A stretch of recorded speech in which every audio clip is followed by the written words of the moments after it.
Today on Community Watch, we will be talking with Dr. Gary Voccio, the health director for the Georgia Department of Public Health, for the latest on the virus and the pandemic.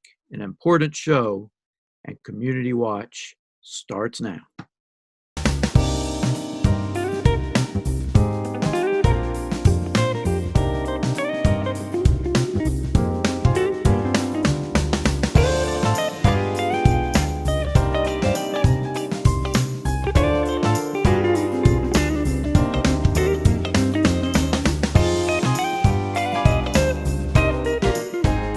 Welcome to Community Watch. I am solo today. Greg is busy with a work conflict, so I will do my best to manage today's show. And it should not be a difficult one to fill up because we have got with us today Dr. Gary Voccio, who is the Health Director for the Georgia Department of Public Health, Northwest Georgia District. I hope I have that title correct. That's right. That's right. Good. Now, you have not been in that particular job for a very long time, but I bet it seems like a long time. Yes, I started in mid-January after retiring a week. Retired from the Harvard Clinic as a pulmonary critical care doctor and started to work in the third week in January of this year. Well, I'm sure you were expecting it to be a job with some challenges, but I'm guessing you didn't really anticipate what it has become. No, Dr. Hershey, I was experiencing kind of a sense of relief that I was going to go into public health with the mindset of doing things that public health does well. Hepatitis is a big issue, and even still in our health district, and I was focusing on our hepatitis outbreak at that time. But of course, that's taken kind of a backseat. We're still dealing with hepatitis in our health district, but COVID-19 has, of course, taken the number one spot for public health right now. Well, I'm sorry if you're tired of talking about it, but we're going to have to talk about it today. No, this is a challenge. I didn't go back into public health to put my feet on my desk, and I actually sent a letter to Dr. Toomey when I was hired that my goal was not to do anything like that, but to work for public health again. My second career in public health, by the way. But no, it's a challenge. I enjoy getting up every morning. I get to the office very early and look at all the data and statistics and read the CDC information that's sent to us and the state information. It's a challenge. It's very interesting though. I'm preparing to give a lecture next week to the MCG medical students about COVID-19, and that's kept me challenged, and I'm reading all of the current data on plasma therapy and antibodies, and which I do anyways, but it's been more challenging to have to prepare for medical students, believe me. Maybe we can get into a little of that as well, but to start with, I think I need to let our viewers know that we are talking this morning on Friday, the 10th of July, because things tend to change hourly. And I want to make sure that folks know when we are talking. You and several others spoke to a joint meeting of the Rome City and Floyd County commissions on Wednesday afternoon. Is that right? It was Wednesday, wasn't it? Correct. Yes, 3:00 meeting. And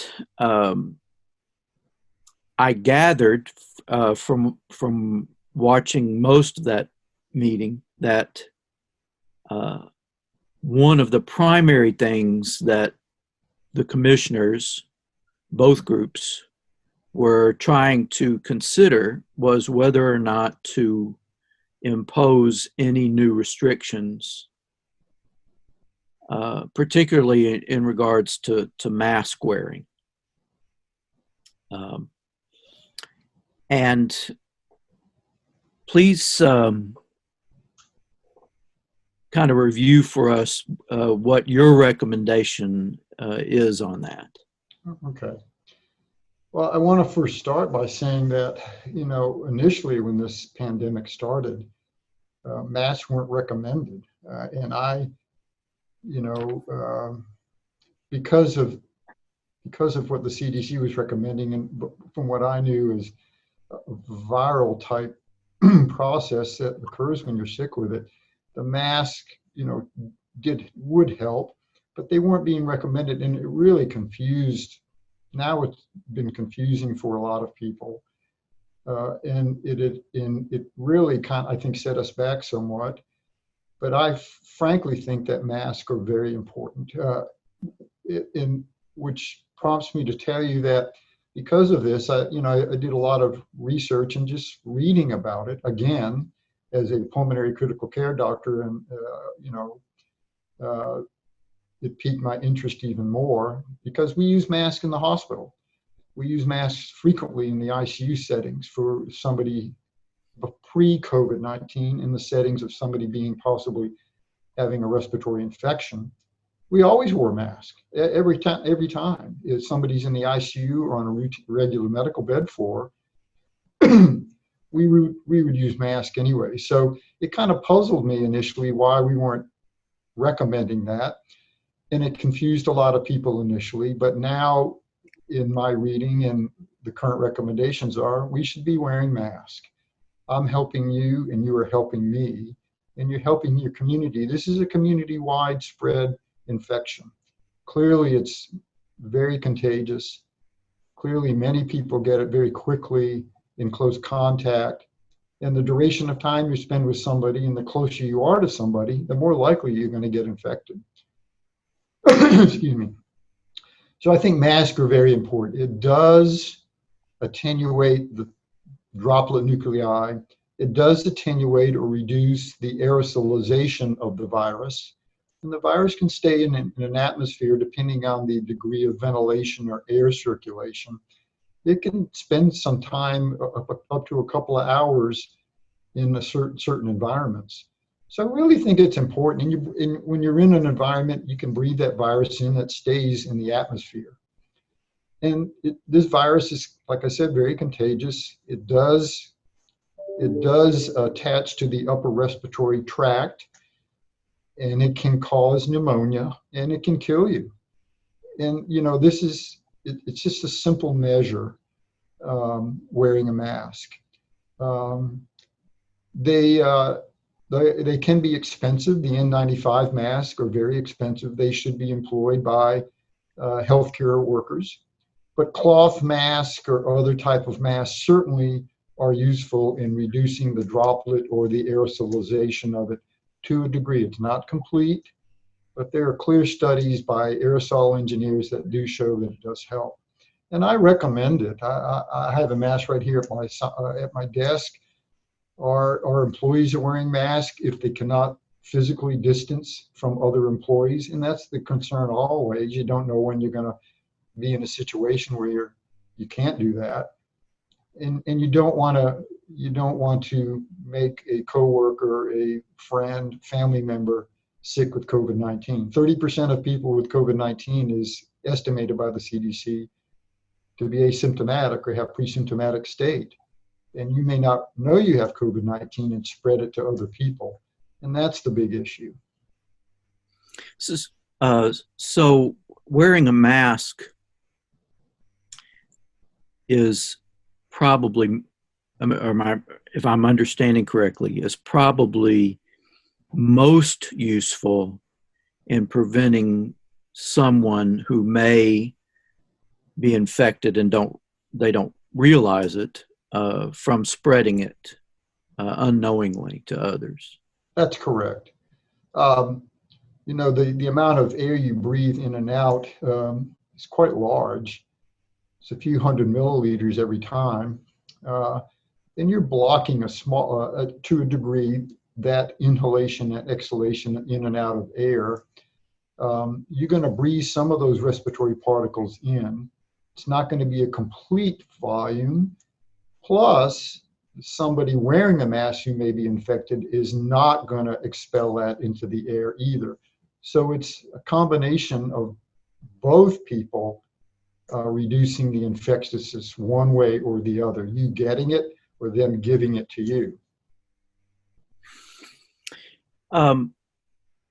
Where are we right now? Because I know just in the past week or so, there have been a tremendous number of folks who have taken advantage of the testing in Rome. I'm not sure about your full area, if it's also just as busy, but I know that there have been some minor traffic jams with folks in line getting tested. So that has certainly increased lately. And I believe you said at the meeting on Wednesday that there was some indication that people were coming from some distance. You are right. I estimated a small number, but our nurse manager, who's there every day, I intermittently go to our testing centers, and I will be there for a brief period of time. But I estimated a low number, but our nurse manager said it's a moderately high number at times. They're coming from all over North Georgia. Our nurses do such a tremendous job, and I'll state this again, they're the heroes here. They're out there in the heat wearing these gowns and these masks and latex gloves. It is very hot out there. If you've ever worn paper gowns and a mask and latex gloves, and I did that many times during procedures, it is very hot and uncomfortable. And can you imagine doing it at 95 degrees? But anyways, yes, we have a lot of people coming from all over the North Georgia, Athens, Columbus, Cobb County. We had somebody come from Monroe, Georgia the other day. And the reason is our nurses do such a great job in getting the testing done. They're doing, like I said at the meeting, about 1 a minute. And that's just remarkable.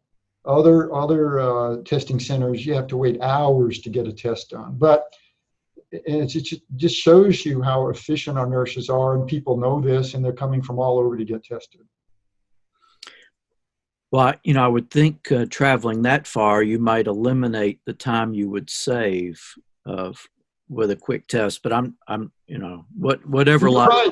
You're right. That's exactly why they're coming. They may wait 30 minutes on our line, and drive an hour, but it's better than waiting 4 to 5 somewhere else. Yeah. And the reason is the metro areas where a lot of these patients are coming are just overwhelmed with testing and the need to be tested.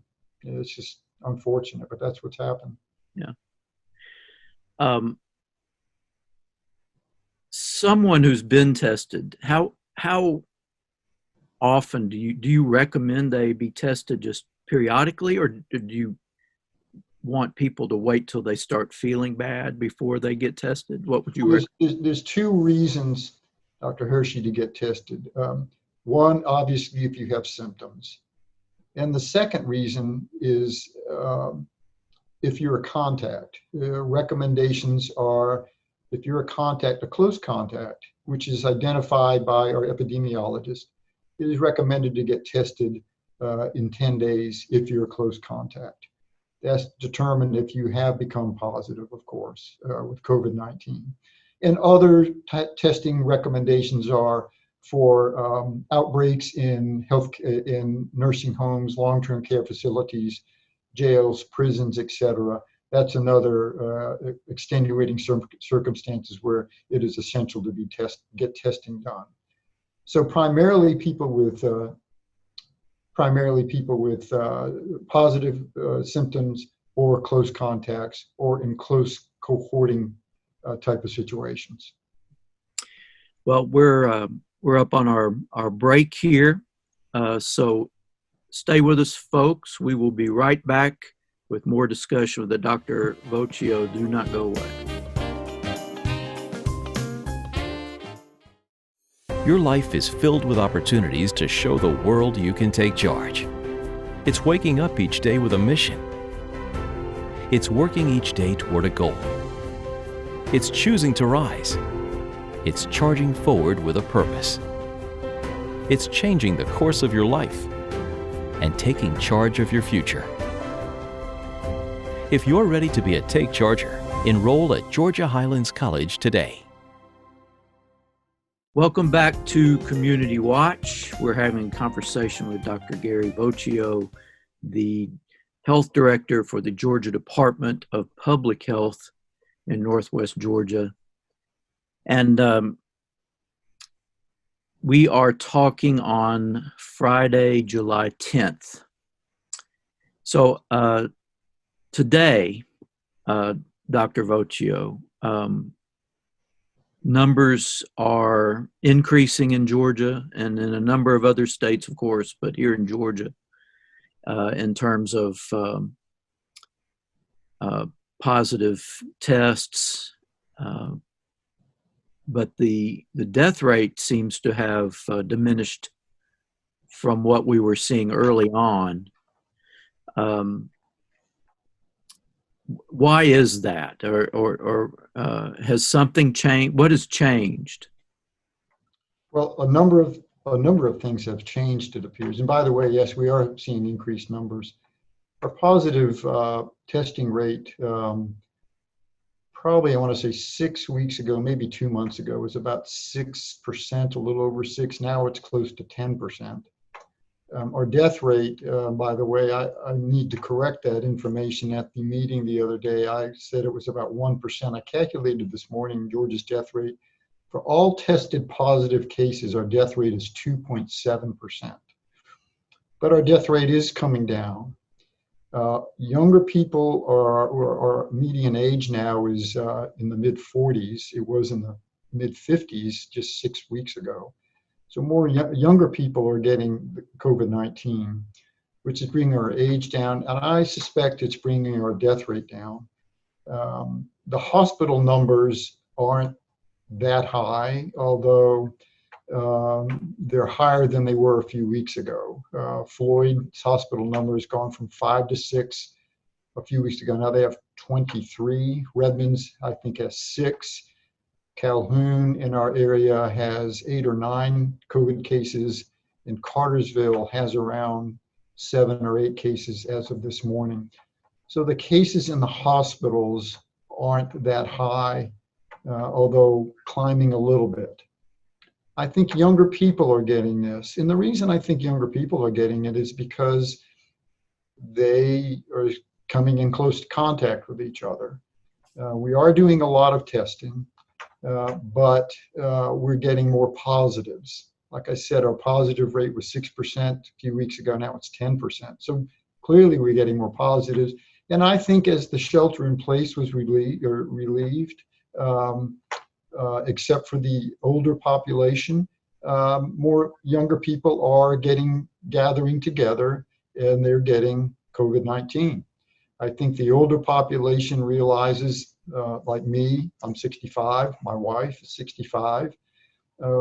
We don't go out much. We really don't go out at all. And I think older people have taken it seriously, not that the younger have, but I think the older people realize they are very susceptible to this virus. They are highly susceptible to dying from this virus. Age 65 or older, 80% of people who have died from COVID-19 are over age 65, 80%. That's a significant number. And I'm 65.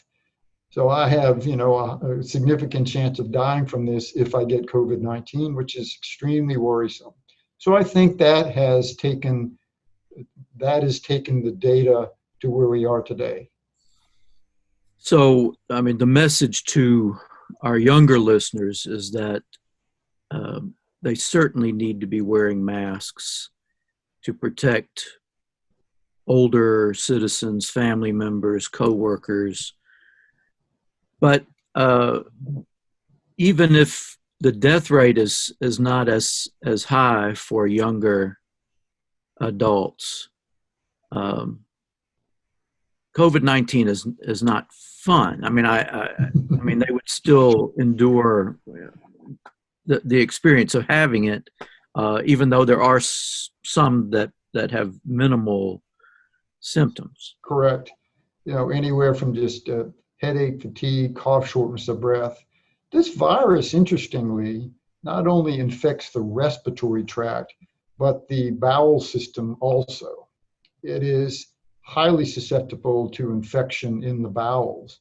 So you get significant gastrointestinal symptoms with it also. Very interesting virus. I want to remind people also that I'm not a movie person. I watch some television. I read mainly, but there was a recent actor who died age 41 of COVID-19. I don't recall his name, but he was only 41 years of age. He spent a long time in the hospital and died on a ventilator. I don't remember his name, but he was 41. Young people have to realize they can die from this too. Yeah. We're coming close to schools reopening.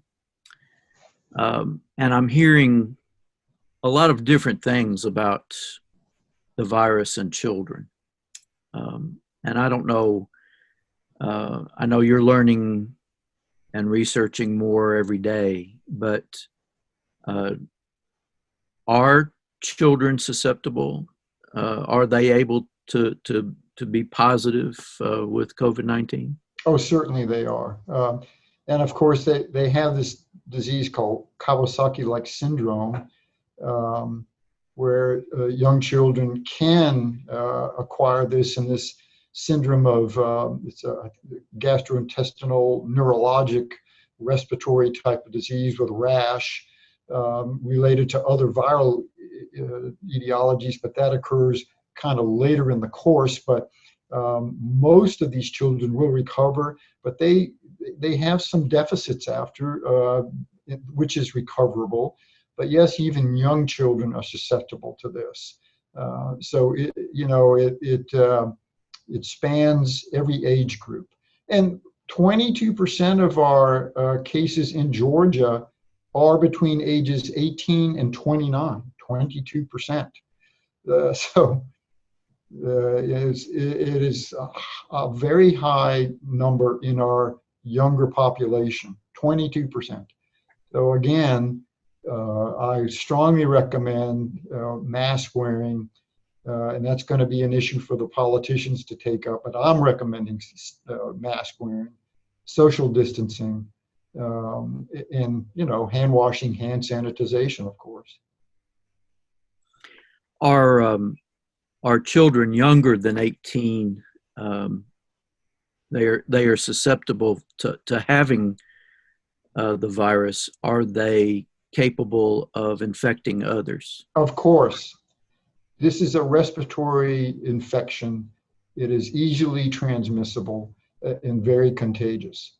A simple cough, laughing, singing, etc., expels the virus into the atmosphere.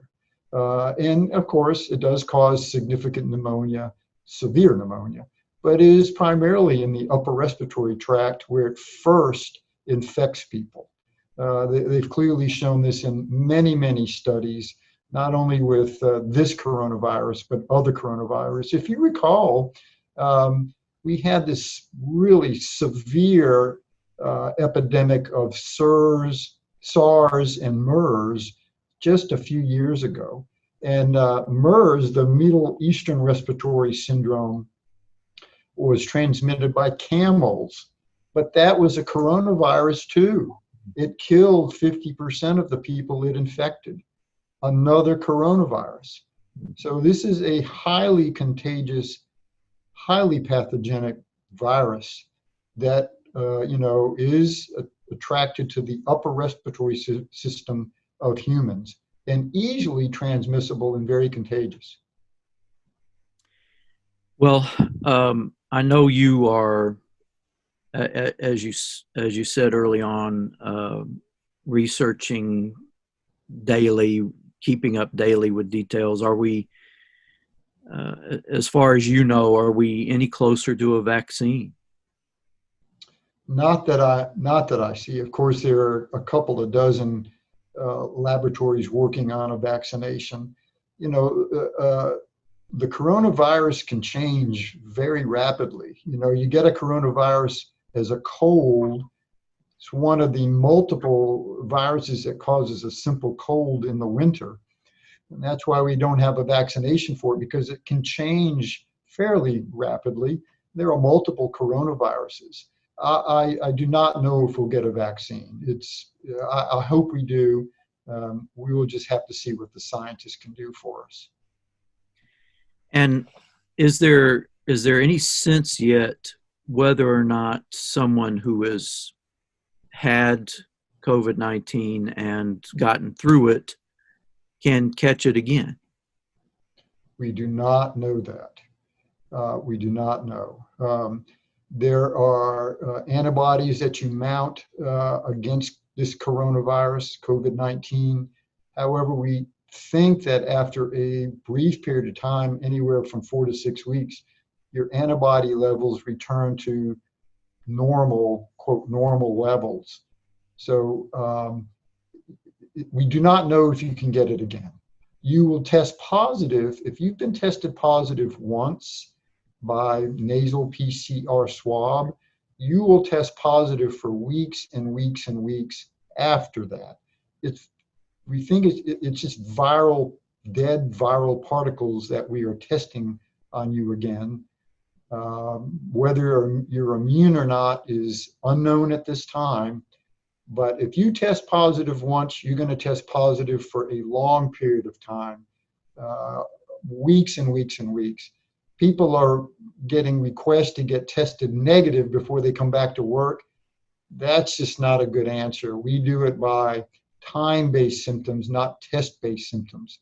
We do not recommend waiting for a negative test to go back to work, because you have a very high chance of being positive for a long time. And the virus has stopped replicating. You're just testing dead viral particles then. Well, we only got a short time left. My last question is really about treatments for people who have the virus. Are we getting any better treatments now? I mean, any drugs that are being effective, or treatments that help people through it? It certainly looks like a remdesivir has had significant effects on acute, very sick people. It's reducing ventilator days and reducing the amount of time spent in the ICU. Clearly, it has some effect. Plasma therapy is being given. We're still in the stages of this Mayo Clinic study being done.